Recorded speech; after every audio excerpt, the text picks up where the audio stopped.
Welcome to the show. I'm Jason Whitlock, and I'll tell you why Bill Belichick isn't happy about what Robert Kraft just said. And I'm Colin Cowherd, and I'll tell you why the Warriors' loss last night isn't as bad as you might think. Speak for yourself on a Wednesday. Starts right now. I don't think it's a big deal at all. Warriors still winning that series. All right, welcome to the show. We're joined today by Super Bowl champ Cliff Avril and former NFL head coach Eric Mangini. Let's start in the NFL, which announced a major change to their national anthem policy that is meant to diffuse the controversy over the protests that have rocked the league the last two seasons. The new policy will allow players to stay in the locker room during the anthem, but requires those that go to the field to stand, and will include fines for teams whose players don't stand. Each team will also be able to develop their own policy, provided it is consistent with the principles of the league's policy. Roger Goodell addressed the new approach today. Our objective as a league and to all 32 clubs, which was unanimous, is that we want people to be respectful of the national anthem. We want people to stand. That's all personnel, and make sure that they treat this moment in a respectful fashion. That's something that we think we owe. We've been very sensitive in making sure that we give players choices, but we do believe that that moment is an important moment. The NFLPA raised objections to the new policy almost immediately, saying, quote, the NFL chose not to consult the union.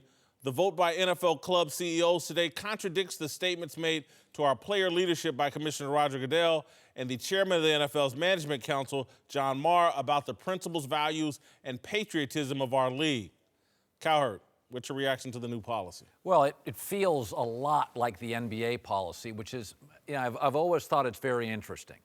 The media largely doesn't like powerful people. The media is fighting for the underclass, the oppressed, right? They're anti-corporate America. The NFL is the #1 TV show on 5 networks in America. It is the big and the powerful. And the media interprets this as bad NFL, because there's kind of a thing going on right now with the media.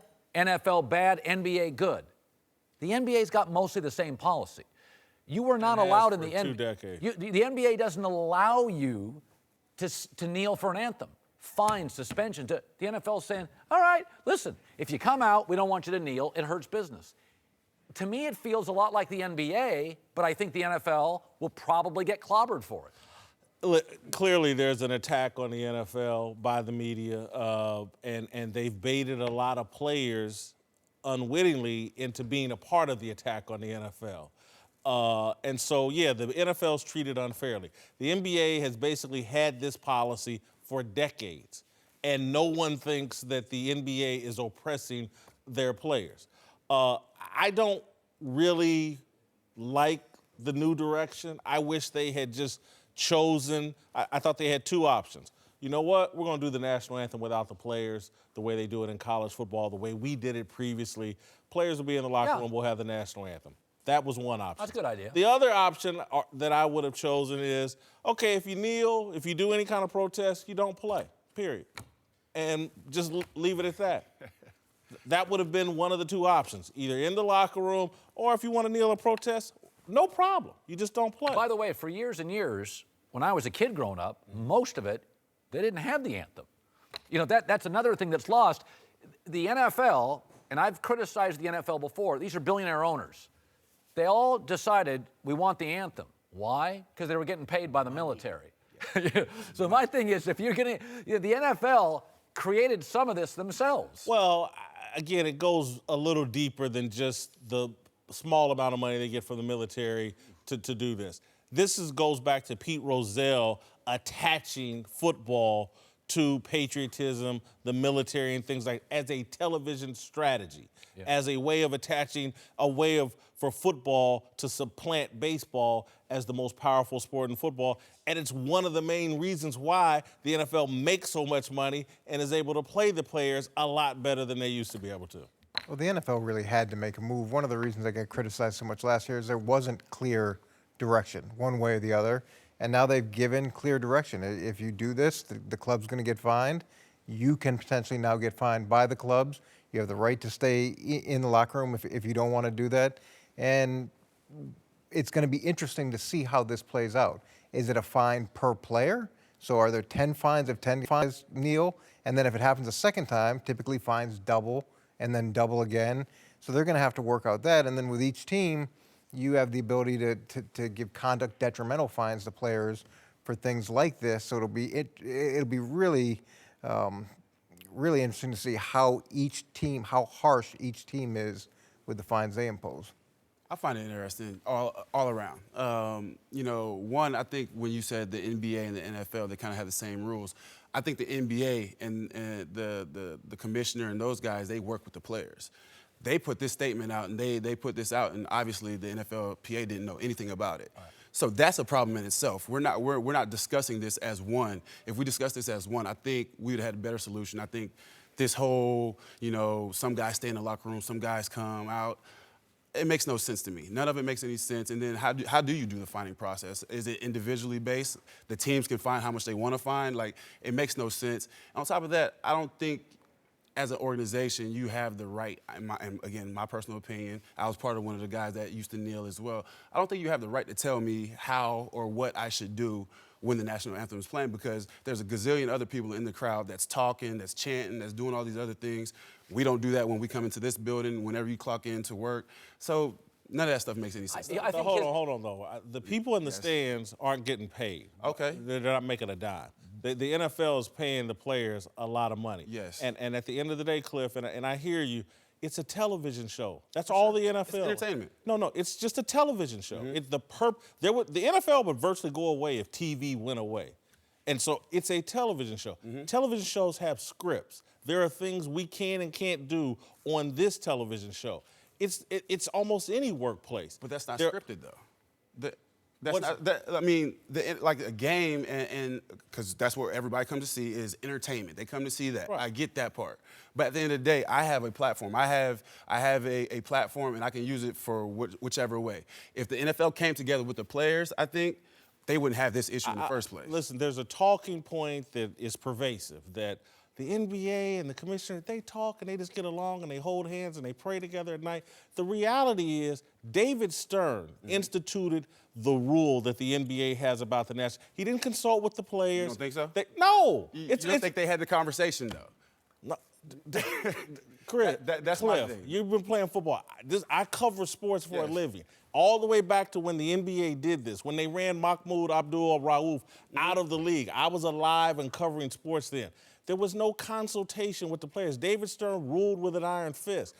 Pete Rozelle ruled with an iron fist. That's why these leagues are so successful and guys are making so much money. And again, this thing feels real good over social media, but it does not make economic sense for the athletes that are actually playing the game. When you said I have a platform, let's say I was an actor. Yes. And I could say my platform, I'm a Broadway actor. Yep. Well, why shouldn't I kneel before the play? That's my platform. It depends on what you believe. Well, no, but it doesn't, because the audience is like, I paid $300 a ticket. Yep. I don't care about your politics. The owners are saying, this is our stadium, funded by us. We don't want your religious or political beliefs in that 3-hour window. So why do we have players out there in the first place then? Because the NFL gets paid, correct? Well, yeah, but they're jobs. I have this job. I can't kneel on the set. This is my platform. But in my platform, I can't kneel. It's Rupert Murdoch's platform, but continue. Seriously. Right. And but again, Paul Allen's platform. Players often think, okay, this is my window, to which I would argue, you have 6 days and 21 hours on the 7th day. Mm-hmm. You have shoe companies, you have charities, you have social media. Players didn't used to have social media. What owners are basically saying is, we'll support you 6 days and 21 hours. But do they? But do they support you? Malcolm Jenkins met with owners, and he feels like some progress was made. Every 2 weeks, don't y'all get a check? That's the support that an owner... Yeah, for the work that I put in on that football field. Agreed. That's all the support they owe you. Yeah, okay, I agree. So I'm entitled to do what I please before and after the game. Well, my question, though, if they take the anthem away, then where do you kneel?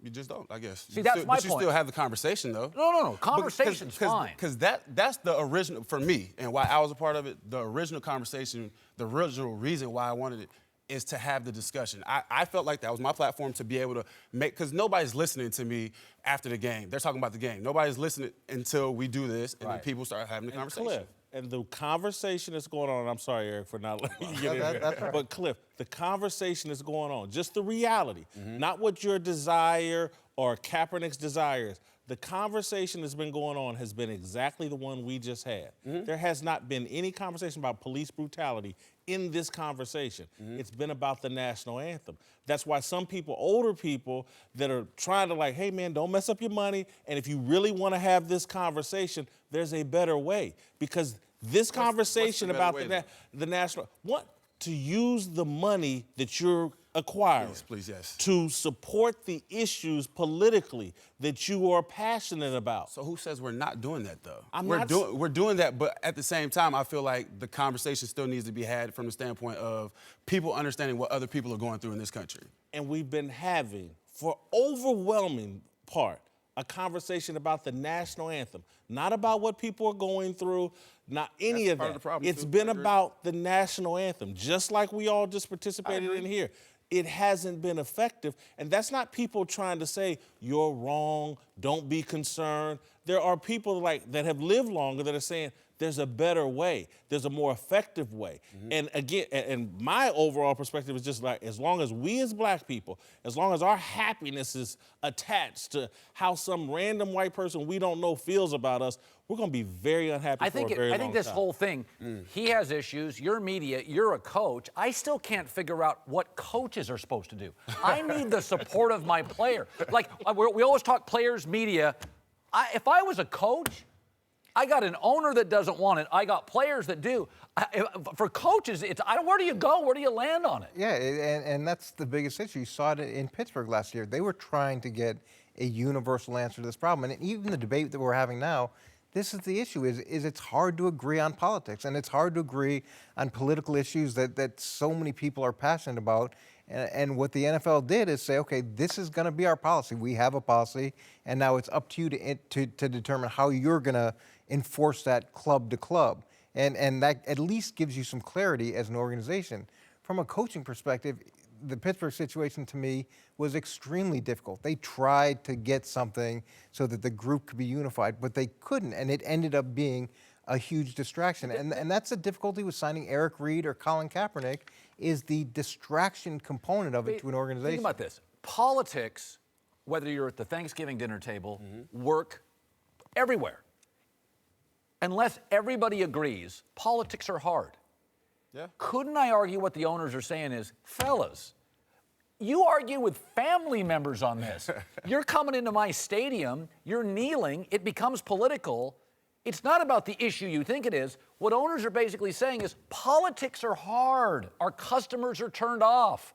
We just don't want it for 3 hours in our... I mean, look at us. We've had player, media, whatever I am, coach, and we all have different views. And I think we're all reasonable in our views. The media makes everybody believe now, well, politics is easy. It's easy when you're the Warriors and you're all anti the dude. Yeah. Or it's easy in Dallas at a bar when they're all banging on Obama.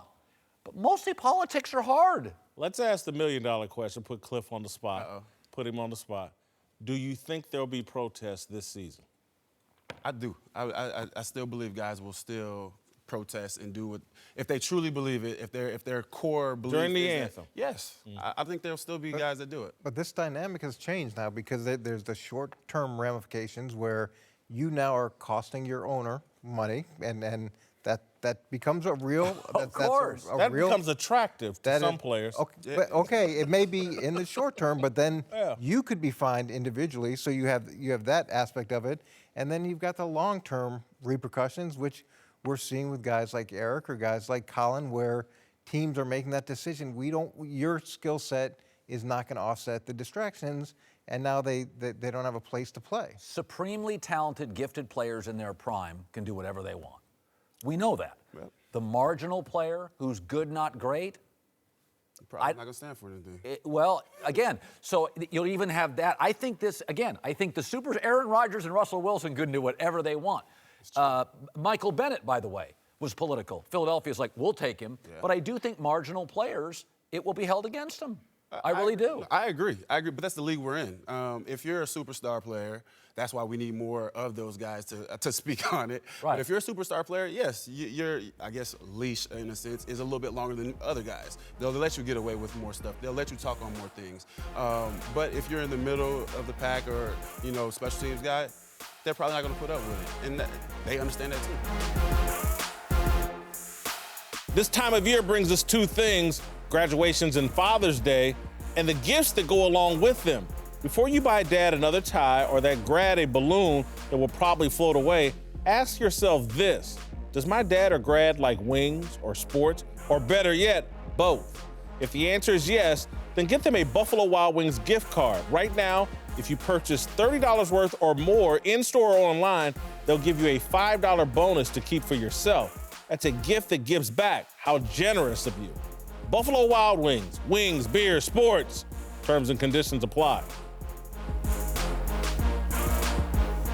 Welcome back. We're joined now by NBA champs Eddie House, Dante Jones. Let's move to the Western Conference Finals. That was crazy. Finally got a game last night, an all-timer. It evens the series with the Rockets coming back down 12 in the fourth to stun the Warriors and snap their record 16-game home playoff winning streak. After the game, Whitlock's buddy Mike D'Antoni very happy with his club's effort. I thought this is the highest level we've ever played defensively, without a doubt, because you're talking about maybe the best offensive team ever, and they got a little tired in the fourth quarter, and that's because they felt us for three quarters.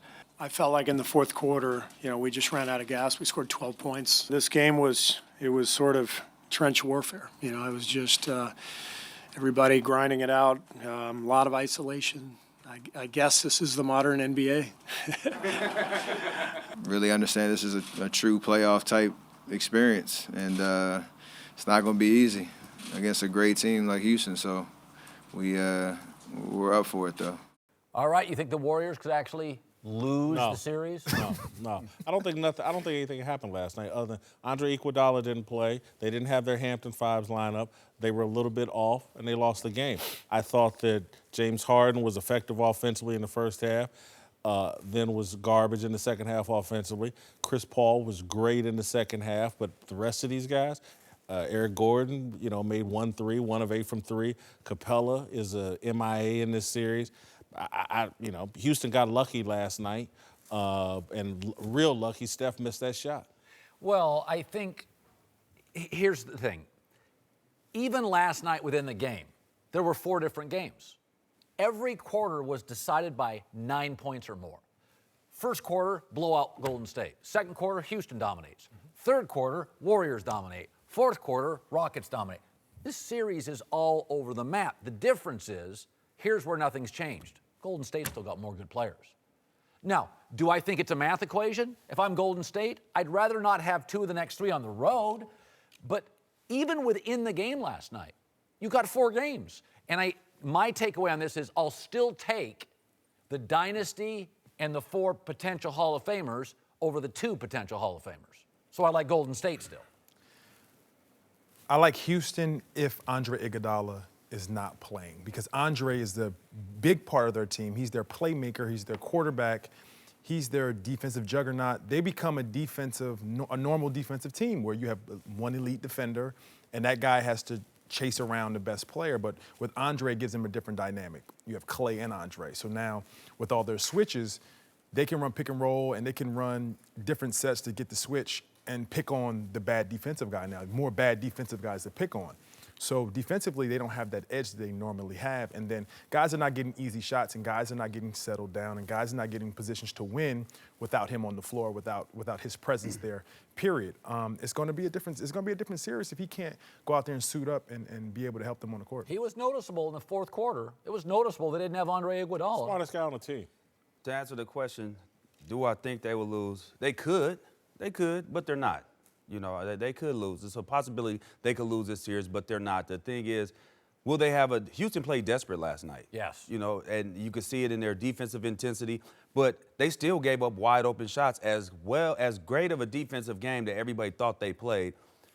Golden State missed a lot of wide open shots. And in that fourth quarter, you look at it, they went 0 for 6 from 3, Golden State, 3 of 18.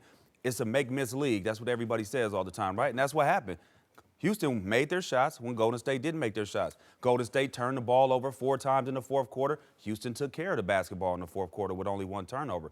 My area of concern is, to hit on your point, Andre Iguodala, his health, but also Klay Thompson's health. He was a little gimpy there last night. He didn't play well at all. So we got to see is he going to be healthy now. If those 2 guys aren't playing, now the tides have turned a little bit. The tables have turned. You don't have 4 guys out there. You have 3 scorers now.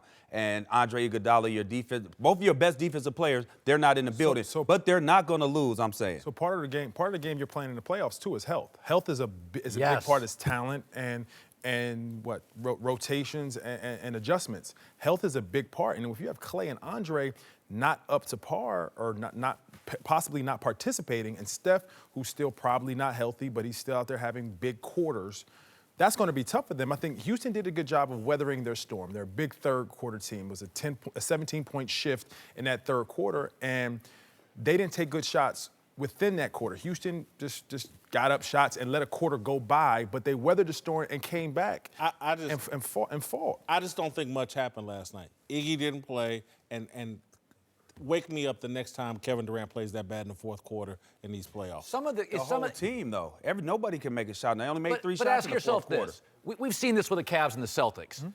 The last game affects the next game's performance.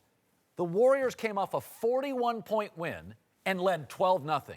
Some of it was Houston called a timeout and, changed. I mean, the Warriors' last 4.5 quarters against Houston, they were crushing them. If you were to tell me that Golden State went into the fourth quarter with a 10-point, you could basically book that. They were up 10 points going into the fourth quarter. You could book it. Golden State's going to win that game. But the only team to beat them doing that was the Houston Rockets. Yeah, but it's make or miss shots. And it was 2 opportunities. Klay had a shot in the corner late in the game, missed a wide-open shot. Yep. Steph had one on the wing, missed a wide-open shot. If either one of those shots go down, it's a tie game. And going into overtime, I'm taking Golden State all day, every day. Because Kevin Durant, and again, Kevin Durant, he deferred last night. He wasn't aggressive. I thought that last play, Steve Kerr was trying to call a timeout. Draymond was kind of trying to call a timeout. It was a few coaching blunders late in that game right there. Houston was up 3. D'Antoni didn't call a timeout. Okay, I got you. All right, welcome back. Cliff Averill and Eric Mangini are back. Let's move to New England, where Bill Belichick refused to even mention Tom Brady's name yesterday when asked about the quarterback's absence from OTAs. But that didn't stop Patriots owner Robert Kraft from letting everyone know Brady's doing great. I've been in communication with Tom, and I think he's very excited about the upcoming season. These are voluntary workouts, and I think he's in great shape. I can only say this. I know that he's very excited about being at minicamp and having a very special season this year. All right, Cowherd, do you think Belichick is bothered by Kraft appearing to take Brady's side? Well, I don't know if it's on this. I think collectively it would probably irk him a little that Tom wanted Garoppolo out. He's gone. Tom's missing OTAs. Kraft supports him. Kraft stepped in with Josh McDaniels and made him the highest paid coordinators. I don't know if there's an individual moment, but we got a little trend here where Kraft has aligned himself with things that appear to be Tom's purpose or Tom's want. That feels like it's obvious to me that Kraft's aligned more with, and by the way, he didn't for 18 years. It feels like Brady and Kraft are on the phone and aligning. Brady is working out like a football field away from the Patriots' actual voluntary workouts. He's working out at TB12. Yeah. That's why Kraft knows he's in great shape, because I can go over there and look for myself. Look, I think Bob Kraft and Tom Brady are both irate with Bill Belichick. Wow. As well they should Look at Mangini. He doesn't like that. Over the Malcolm Butler decision. The Malcolm Butler decision was the dumbest thing in Super Bowl history. And Brady's mad about it. And so is Bob Kraft, and I don't blame him. Bill's been saying the same thing since 1993 or 94 when he was in Cleveland. He doesn't talk about players that aren't at the facility. Like, that's what he said. So these comments are no different than what he said every single year. And if you open up the comments, you open up to one question, then it's 50 questions. In terms of him not being at these voluntary workouts and him being close, typically what Bill would say is either you're in for the whole day or you're out for the whole day. So if Bill doesn't want Tom working out with someone outside of the program, and Tom decides to go work out at TB12, then he's out for the whole day. And at the end of this, Bill has an easy way to reinforce the discipline within the organization at a time period when it really doesn't matter. Tom's going to be fine if he misses the OTAs. He missed 4 games and he threw for 400 yards and 3 touchdowns when he came back. He'll be fine. Yeah, I wouldn't put too much value in Tom not being there in general. Really? No, I mean. You're not a big OTA guy. Exactly. I haven't been to OTA in 5 years, and I like to think I played at a decent level, right? You got 5 Super Bowl rings? I don't, but I got one. He got one. I got one, so hey, let's not take too many shots. I got one. But I wouldn't put value into that. I mean, Tom has a routine that he likes. He has a trainer that he likes. Okay, let him go do his thing. He's the GOAT. He clearly knows what it takes to win games. He clearly knows what it takes to win championships. So let that man do what he does. Let me move you to a more exciting topic then, as it relates to Brady and Belichick. If you were Tom Brady or anybody on that Patriots team and Malcolm Butler was benched during that game without explanation, wouldn't you be upset? I'd be mad. I'd be for sure. But at least I need to know why. And he won't explain. He thinks it's okay. Because he never has explained decisions that he's made. That's the way that he operates. Everybody knows the way that he operates. And to expect him to change at this point is unrealistic. Isn't that what makes Belichick great? Bobby Knight won't change. He became a punchline. You got to change. Players have more power now. Wait, now look, Bill has made major changes over the course of the year. He switched from a 34 defense to a 43 defense after 27 years of running that as a coordinator and a head coach. So he's willing to make wide-scale changes. I think on the issue of sharing information with the media, he's probably not going to change. What about Brady and probably Kraft? doesn't think that it's that important. Brady and Kraft sharing the information about Malcolm Butler. You don't think that Bill has shared the information with Robert Kraft? But I can promise you that has happened. I bet he's talked to Brady too, though. I'm willing to say Brady has somewhat of an idea of why. Okay, you were in that Seahawk locker room. Yes. You know what that interception Russell Wilson did to the locker room. You told me today on the radio show. Yes. It mattered. It does matter. It definitely matters, and it can either take the team downhill, which it did in Seattle, which it seemed like it did for us, or it can go uphill. It just depends on. The communication and how Bill decides he wants to handle it. But in Seattle, you had legendary coach, great quarterback. Yes. In New England, you have legendary coach, great quarterback. It is a Super Bowl late decision in both instances. That's true. In New England, you have 17 years of unprecedented team sports success. Let me ask you this. If you were loyal to your wife for 17 years. Thank you. And then exactly she catches you the next day, she forgets about the 17 years. That's a very true statement. Exactly where I was going. That's a great comment, but it doesn't really relate to football. So it's a nice metaphor. Look, there are decisions that he's going to make that he's not going to explain to everybody else, and I'm not saying that I necessarily agree with it. Do I think Tom should be able to have his trainer at the facility so that he can go through workouts? Yeah, I don't think that's a big deal. Do I think Tom should get concessions that other guys don't? Yeah, and it would be very easy to go in the locker room and say, look, when you become a 40-year-old MVP of the league and have the success that Tom has, you can have the same concessions. But Bill has his way of doing things. There has been flexibility in the past, and I don't think he's going to change. I'm not encouraging in your 18th year of marriage that to happen, by the way. The Philadelphia, where it was just revealed that before the draft, the Eagles reportedly were offered a high second-round pick by the Cleveland Browns for Nick Foles, Whitlock's favorite quarterback ever, but declined after running the idea by Foles, who said, I'd rather be a backup than start for the Browns. Whitlock, who looks worse, Nick Foles or the Browns getting turned down by Foles?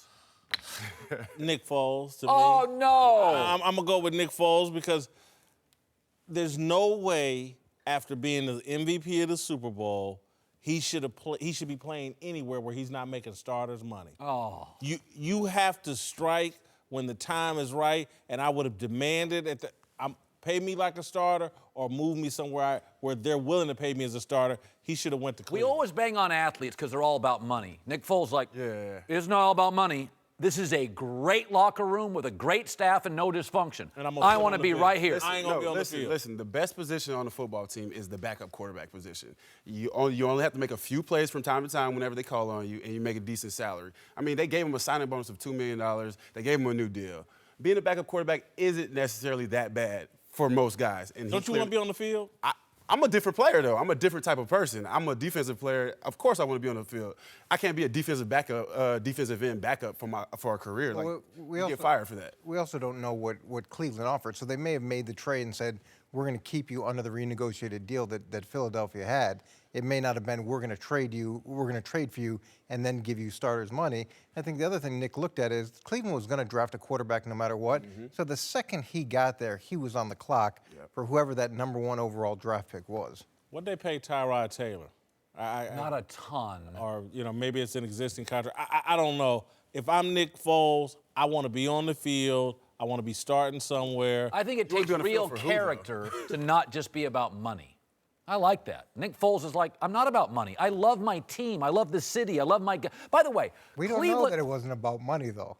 We don't know that Cleveland didn't say, you're going to play under that $2 million bonus you got in Cleveland. Okay, ask yourself this. I make the argument that Nick Foles said, I may have the best offensive line in football. Yeah. Or go to Cleveland that just lost Joe Thomas.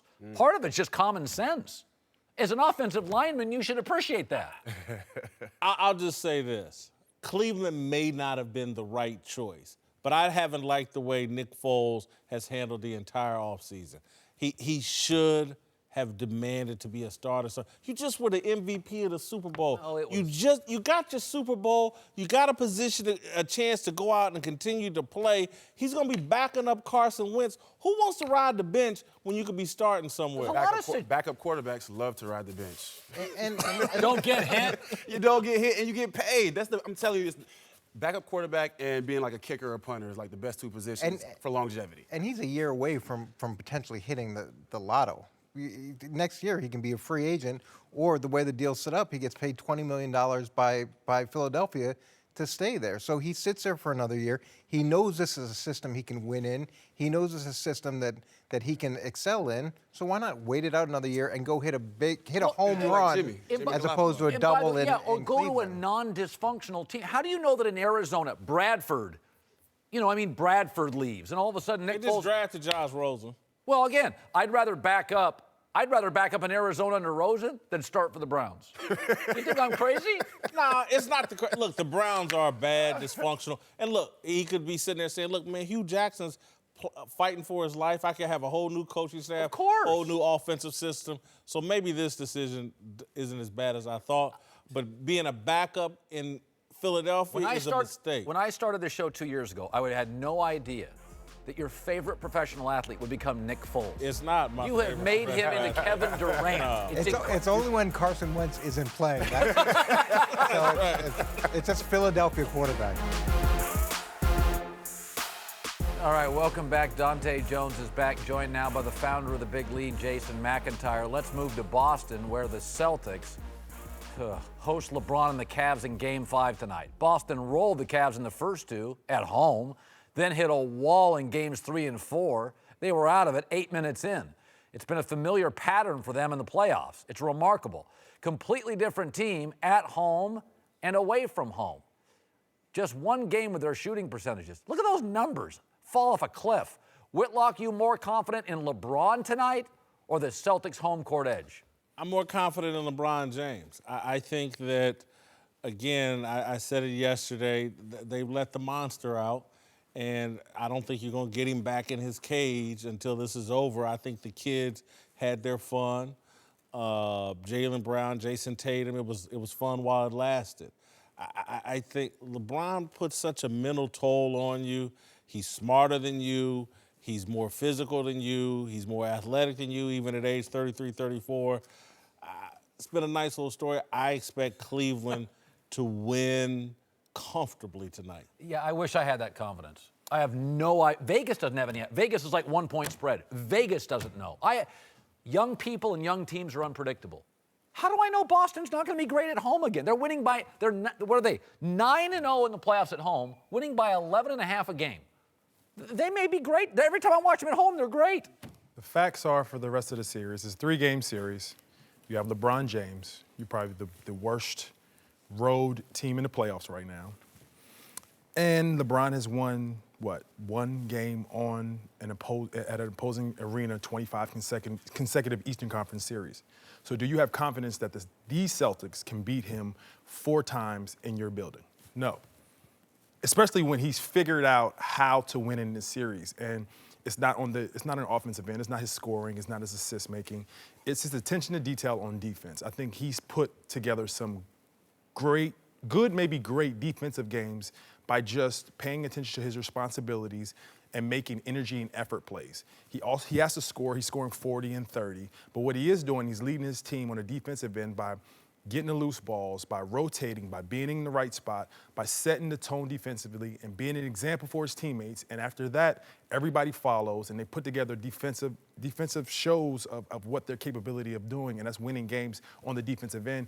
And right now, once they keep that on both sides of the ball, they can be a little bit unstoppable. But once they put great defensive games together, then shots go in and guys have confidence in different areas. And you get all these different outputs by J.R. Smith, who when he scores over 10 points, they win. But he gets his confidence from defense. And Tristan right now doing a great job on Al Horford and switching on Smalls. Like that consistent defensive pressure is what's going to help them win at least one game in their building. I got to disagree. And let's go to LeBron getting out of the cage, Whitlock. In Game 2, he had 42, 12, and 10, and they lost by double digits. This is a Cavs team that has been Jekyll and Hyde on the road. Okay, we've seen them lay eggs in Boston, and I just feel like the Boston Celtics' identity is defense and playing at home. We got to protect home court. And they're going to go home tonight. You're going to see them lock up Kyle Korver. You're not going to see J.R. Smith get his 3-point shots. You're not going to see Kevin Love get loose. Brad Stevens, a week ago, Brad Stevens was the best coach in the NBA? And now he's chopped liver because they lose 2 games on the road? This is a team, guys, at home. The Cavs could not top 95 points in Boston. They go on the road. They score 116, 111.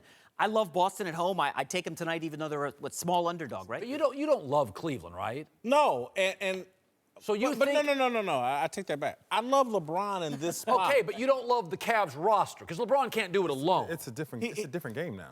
But he's not going to do it alone because LeBron, what Dante's talking about in terms of him giving energy to everybody else, that has been activated. I think the first 2 games, Boston on a high, and look, Brad Stevens is still a tremendous coach, and Boston's still a tremendous young team. But at some point, that youthful energy, LeBron extinguishes it, and now you need grown folks out there with him. You need Kyrie and Gordon Hayward out there with him. That's where the series is moving. Do you think he did that in Game 2 when he had 21 points in the first quarter? You're like, oh, this is it. LeBron's got it. But that blow he took and when he went off the floor, that was different. This is a different part of the series, and the length of the series sometimes can weigh on you. The first 2 games of the series was the energy and excitement of a new series. We're playing LeBron. We possibly go to the finals. Yeah, you won those 2 games, but then you went on the road and lost 2 tough games and got dogged, and then now you have to take that and try to create some energy at home. I think that is the length of this and the longevity of the series is what's going to wear a toll on a young team who have guys who don't have that past success to reach back onto and say, you know what, we can do this because we did this before. Dante, I think that helps. Before we move on, did the Cavaliers approve this Boston outfit you have? No kidding. Holy heavy green with the logo behind you. All right, to the West, where the Rockets pulled out a close win last night, but there was some questionable decision-making by both teams down the stretch. First, Steve Kerr didn't take a timeout to set up a play down 2 with the clock winding down. Then Chris Paul made a free throw with just 0.5 seconds left, giving the Warriors a chance to set up one final play. Cowherd, what was the bigger blunder? Chris Paul. It's math. He should know better. Let me defend the Warriors on this. So let's say you call a timeout, and the Rockets had been playing great defense on timeouts. Are you going to tell me on a timeout, when the Rockets can adjust, you're going to get an open shot? I want you to watch from a different angle. This is on Klay Thompson, not the coach. If you look at the sideline angle, there is no way in the world that Kevin Durant would have been this open outside of off a timeout. Look at him. He's wide open for a 3, and Klay Thompson didn't get the ball to him. You don't give Houston a chance to go and huddle. I mean, that is on Klay Thompson. This is Belichick's theory. I don't call timeouts late. I'll let you swim in chaos. Why would you give Houston, who had played great defense, a chance to go, okay, let's make some substitutions. Let's get our guys on. Let's double. Durant's wide open. Klay didn't get him the ball. I'm going to be quick because we're tight on time. I agree with you. I think that Chris Paul and Mike D'Antoni and the entire team not knowing he should miss that free throw is an embarrassment, and it's why Houston, to me, can't win this series. Ooh. I can understand why both happened. I think Chris Paul's is more of the questionable one. I'm on your side with Golden State not calling a timeout. I just think that Chris missing the first one put a little pressure on him, and if you miss the second one and you put the call in the ref's hands on how much time existed, and you could get screwed in some sort. So I see why he made it, because at the worst case, we go into overtime. If something happens miraculously, we lose this game. So at the worst, we have to play a 5-minute game. Hold on. Steve Kerr, guys, totally butchered this, okay? You're telling me you just watched your players play the worst quarter in the fourth of all season. 3 for 18 from the field. They had 1 assist in the fourth quarter. That's not Warriors basketball. Colin, they got Steph Curry a shot with 0.5 of a second to potentially tie the game. You don't think with 4 or 5 seconds they could have got a better look than that? I think Kerr blew this totally, but I don't think it's going to ruin the Warriors for the series. I think they'll be able to bounce back. I think you just made a hell of a point, because their offense was off the rails the entire quarter, and they did, when they only had a half second left, they got a good shot. So if you take a timeout with 10 seconds, 8 seconds, 4 seconds, whatever, they probably could have got a better shot. I think you made a hell of a point. Welcome back. Time for last call. Let's move to Pittsburgh, where Big Ben now says he wants to help rookie quarterback Mason Rudolph. Just a couple of weeks after openly questioning why the Steelers even drafted him. Cowherd, you buying what Big Ben is saying now? None of these veteran quarterbacks want to help their replacement. I've never bought that, nor do I feel they have a responsibility to do it. He's got a responsibility to be a mature leader, yes, and not some insecure guy that's worried about a 3rd or 4th round draft pick. Look, Big Ben shouldn't have run his mouth about retirement last year, and maybe they wouldn't have drafted Mason Rudolph. Now, that's a fair criticism, but I have no problem with these star quarterbacks getting chirpy with their organizations. Big Ben, his defense couldn't stop Blake Bortles twice last year. He should have been in the Super Bowl. All right, to Green Bay, where Aaron Rodgers just dismissed Jason Witten's suggestion that the Packers should sign Dez Bryant, saying, quote, I don't know why you'd cut Jordy Nelson and bring in Dez Bryant.